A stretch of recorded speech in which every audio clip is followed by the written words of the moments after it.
भक्तजनों, आपका हमारे चैनल दैविक मंत्र पर हार्दिक स्वागत है। भक्तजनों, हमारे सनातन धर्म में सूर्य उपासना का बहुत अधिक महत्व है। भगवान सूर्य देव को प्रसन्न करने के लिए हम उनके मंत्रों का जाप करते हैं। हमारे हिंदू धर्म में सूर्य देव को न सिर्फ एक ग्रह के रूप में माना गया है, बल्कि इन्हें संपूर्ण सृष्टि की ऊर्जा के रूप में भी वर्णित किया गया है। इसी वजह से सूर्य की पूजा का अत्यंत महत्व है। साथ ही मान्यता है कि सूर्य देव जब भी किसी व्यक्ति की कुंडली में ग्रह रूप में होते हैं, तो सूर्य देव उस व्यक्ति की कुंडली को मजबूती प्रदान करते हैं, जिससे उस व्यक्ति के व्यारे न्यारे हो जाते हैं। ऐसे व्यक्ति को जीवन में हर क्षेत्र में सफलता प्राप्त होती है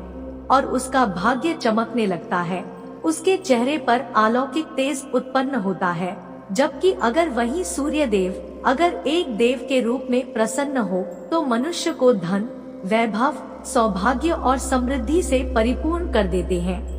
और व्यक्ति के जीवन के सभी कष्टों को दूर करते हैं। साथ ही संकट भरी मुसीबतों का भी निवारण हो जाता है। भक्तजनों, सूर्य देव अपने भक्तों के अशांत मन को भी शांत करते हैं और उनके जीवन में सकारात्मकता लाते हैं। आपके सभी रोग दोष को दूर करते हैं और उस व्यक्ति को धनी व्यक्तियों में शुमार करते हैं। भक्तजनों, ज्योतिष में अनेकों सूर्य मंत्र हैं। प्रत्येक मंत्र का अपना अर्थ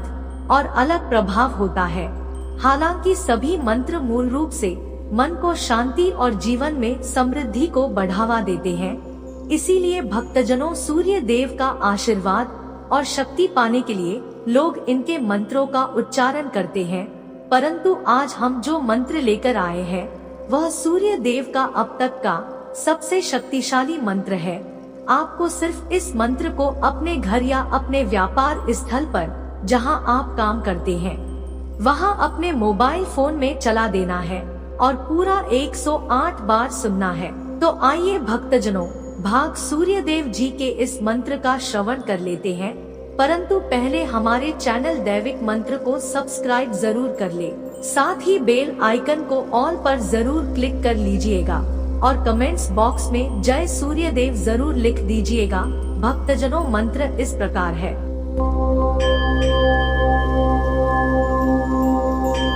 आदित्य हृदयं पुण्यं सर्वशत्रु विनाशनम्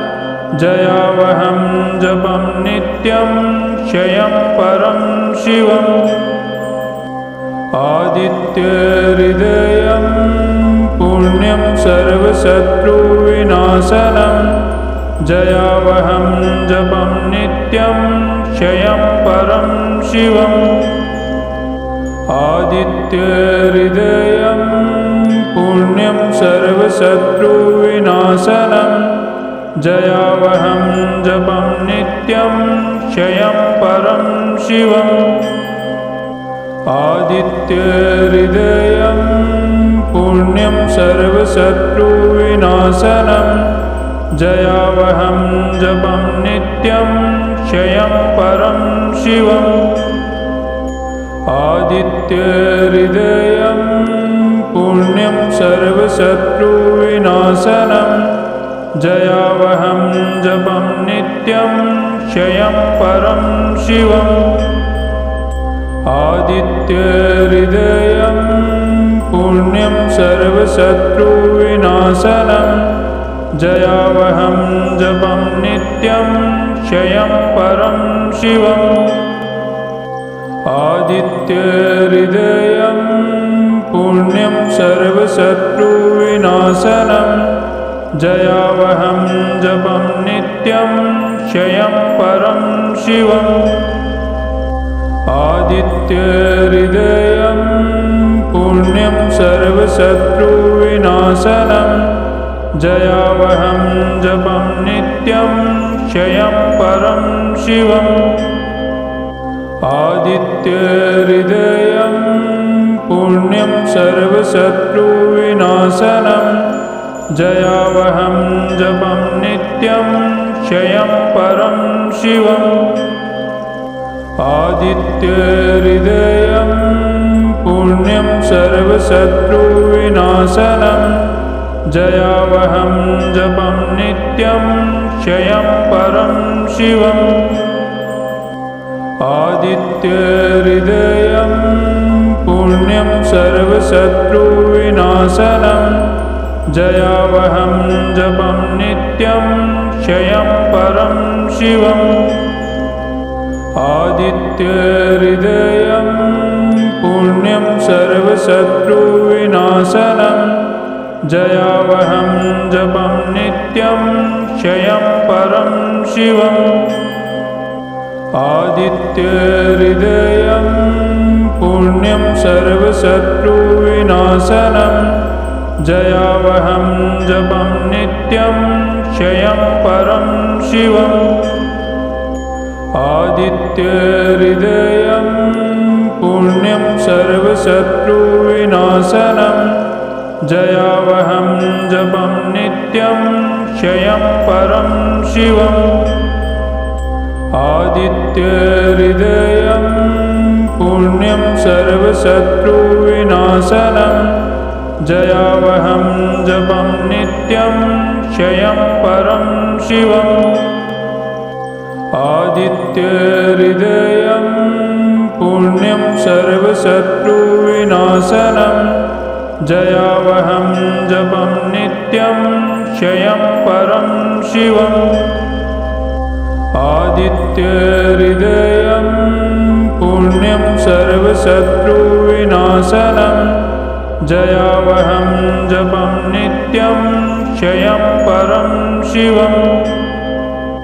आदित्यहृदयं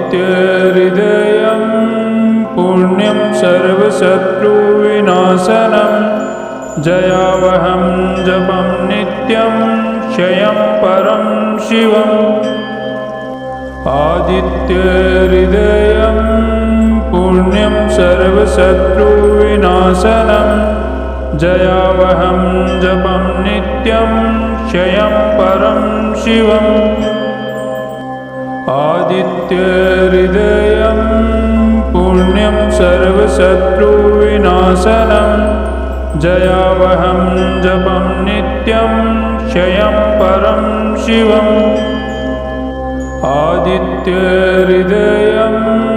पुण्यं सर्वशत्रुविनाशनं जयावहं जपं नित्यं क्षयं परं शिवम् आदित्यहृदयं पुण्यं सर्वशत्रुविनाशनं जयावहं जपं नित्यं क्षयं परं शिवम् आदित्यहृदयं पुण्यं सर्वशत्रुविनाशनं जयावहं जपं नित्यं क्षयं परं शिवम् आदित्यहृदयं पुण्यं सर्वशत्रुविनाशनं जयावहं जपं नित्यं क्षयं परं शिवम् आदित्यहृदयं पुण्यं सर्वशत्रुविनाशनं जयावहं जपं नित्यं क्षयं परं शिवम् आदित्यहृदयं पुण्यं सर्वशत्रुविनाशनं जयावहं जपं नित्यं क्षयं परं शिवम् आदित्यहृदयं पुण्यं सर्वशत्रुविनाशनं जयावहं जपं नित्यं क्षयं परं शिवम् आदित्यहृदयं पुण्यं सर्वशत्रुविनाशनं जयावहं जपं नित्यं क्षयं परं शिवम् आदित्यहृदयं पुण्यं सर्वशत्रुविनाशनं जयावहं जपं नित्यं क्षयं परं शिवम् आदित्यहृदयं पुण्यं सर्वशत्रुविनाशनं जयावहं जपं नित्यं क्षयं परं शिवम् आदित्यहृदयं पुण्यं सर्वशत्रुविनाशनं जयावहं जपं नित्यं क्षयं परं शिवम्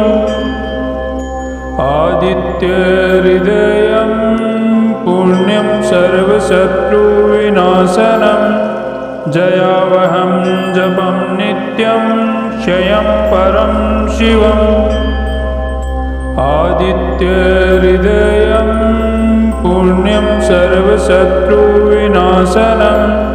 जयावहं जपं नित्यं क्षयं परं शिवम् आदित्यहृदयं पुण्यं सर्वशत्रुविनाशनं जयावहं जपं नित्यं क्षयं परं शिवम् आदित्यहृदयं पुण्यं सर्वशत्रुविनाशनं जयावहं जपं नित्यं क्षयं परं शिवम् आदित्यहृदयं पुण्यं सर्वशत्रुविनाशनं जयावहं जपं नित्यं क्षयं परं शिवम् आदित्यहृदयं पुण्यं सर्वशत्रुविनाशनं जयावहं जपं नित्यं क्षयं परं शिवम् आदित्यहृदयं पुण्यं सर्वशत्रुविनाशनं जयावहं जपं नित्यं क्षयं परं शिवम् आदित्यहृदयं पुण्यं सर्वशत्रुविनाशनं जयावहं जपं नित्यं क्षयं परं शिवम्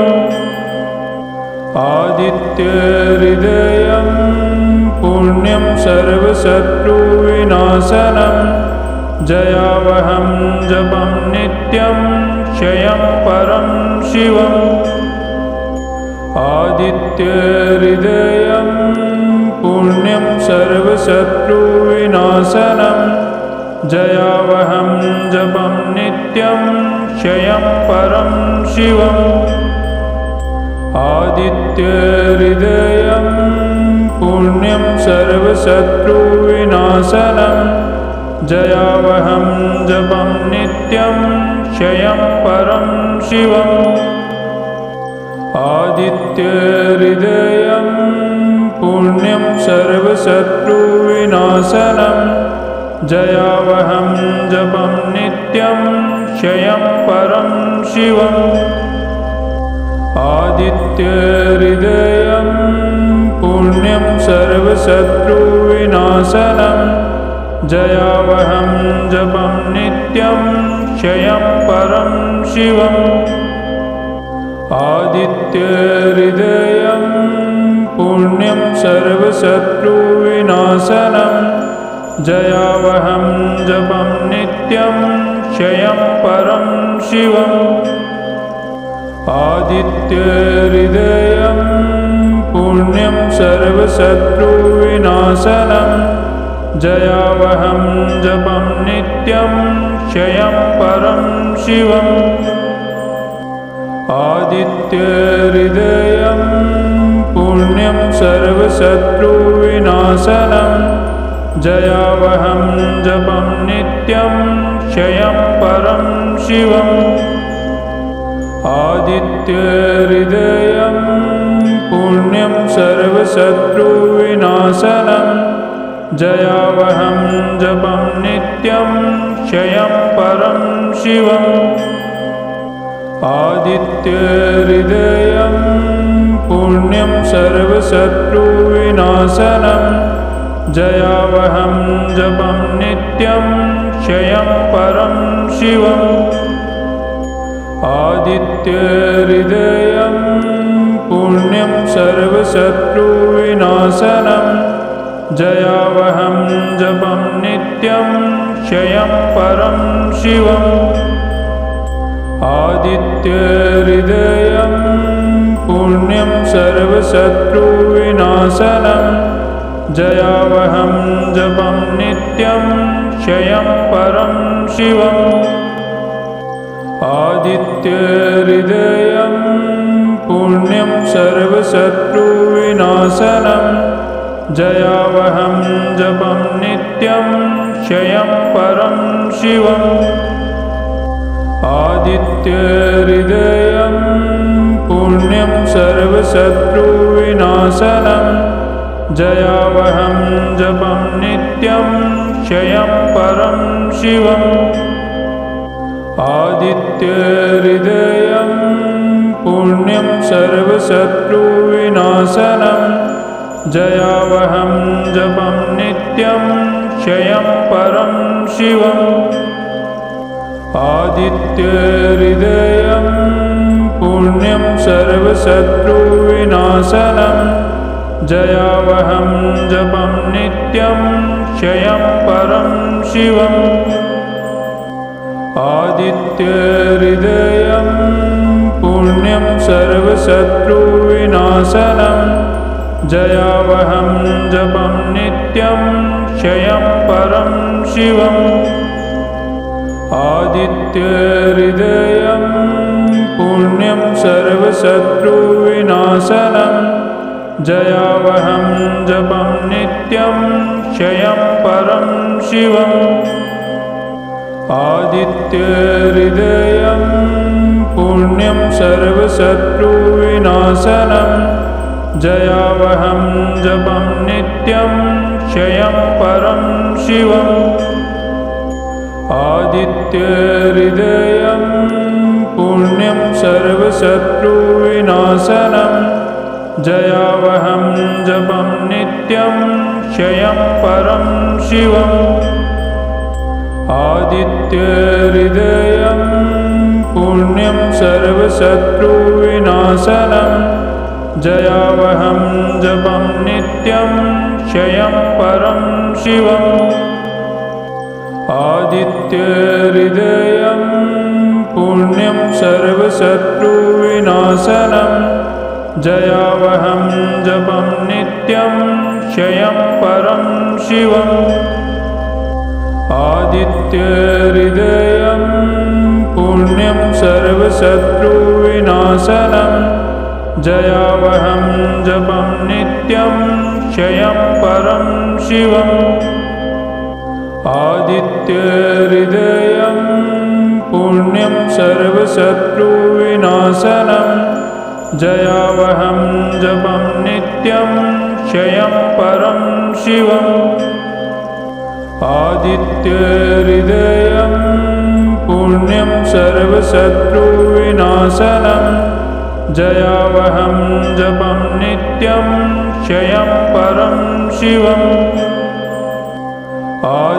आदित्यहृदयं पुण्यं सर्वशत्रुविनाशनं जयावहं जपं नित्यं क्षयं परं शिवम् आदित्यहृदयं पुण्यं सर्वशत्रुविनाशनं जयावहं जपं नित्यं क्षयं परं शिवम् आदित्यहृदयं पुण्यं सर्वशत्रुविनाशनं जयावहं जपं नित्यं क्षयं परं शिवम् आदित्यहृदयं पुण्यं सर्वशत्रुविनाशनं जयावहं जपं नित्यं क्षयं परं शिवम् आदित्यहृदयं पुण्यं सर्वशत्रुविनाशनं जयावहं जपं नित्यं क्षयं परं शिवम् आदित्यहृदयं पुण्यं सर्वशत्रुविनाशनं जयावहं जपं नित्यं क्षयं परं शिवम् आदित्यहृदयं पुण्यं सर्वशत्रुविनाशनं जयावहं जपं नित्यं क्षयं परं शिवम् आदित्यहृदयं पुण्यं सर्वशत्रुविनाशनं जयावहं जपं नित्यं क्षयं परं शिवम् आदित्यहृदयं पुण्यं सर्वशत्रुविनाशनं जयावहं जपं नित्यं क्षयं परं शिवम् आदित्यहृदयं पुण्यं सर्वशत्रुविनाशनं जयावहं जपं नित्यं क्षयं परं शिवम् आदित्यहृदयं पुण्यं सर्वशत्रुविनाशनं जयावहं जपं नित्यं क्षयं परं शिवम् आदित्यहृदयं पुण्यं सर्वशत्रुविनाशनं जयावहं जपं नित्यं क्षयं परं शिवम् आदित्यहृदयं पुण्यं सर्वशत्रुविनाशनं जयावहं जपं नित्यं क्षयं परं शिवम् आदित्यहृदयं पुण्यं सर्वशत्रुविनाशनं जयावहं जपं नित्यं क्षयं परं शिवम् आदित्यहृदयं पुण्यं सर्वशत्रुविनाशनं जयावहं जपं नित्यं क्षयं परं शिवम् आदित्यहृदयं पुण्यं सर्वशत्रुविनाशनं जयावहं जपं नित्यं क्षयं परं शिवम् आदित्यहृदयं पुण्यं सर्वशत्रुविनाशनं जयावहं जपं नित्यं क्षयं परं शिवम् आदित्यहृदयं पुण्यं सर्वशत्रुविनाशनं जयावहं जपं नित्यं क्षयं परं शिवम् आदित्यहृदयं पुण्यं सर्वशत्रुविनाशनं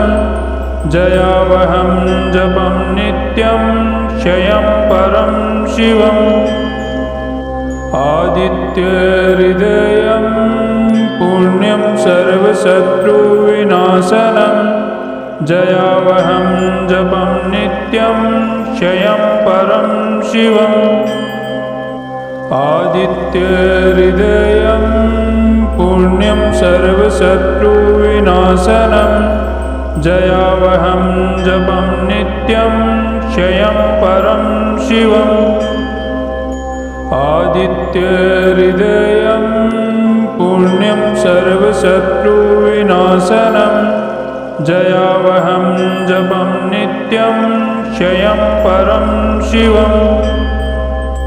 आदित्यहृदयं पुण्यं सर्वशत्रुविनाशनं जयावहं जपं नित्यं क्षयं परं शिवम् आदित्यहृदयं पुण्यं सर्वशत्रुविनाशनं जयावहं जपं नित्यं क्षयं परं शिवम्।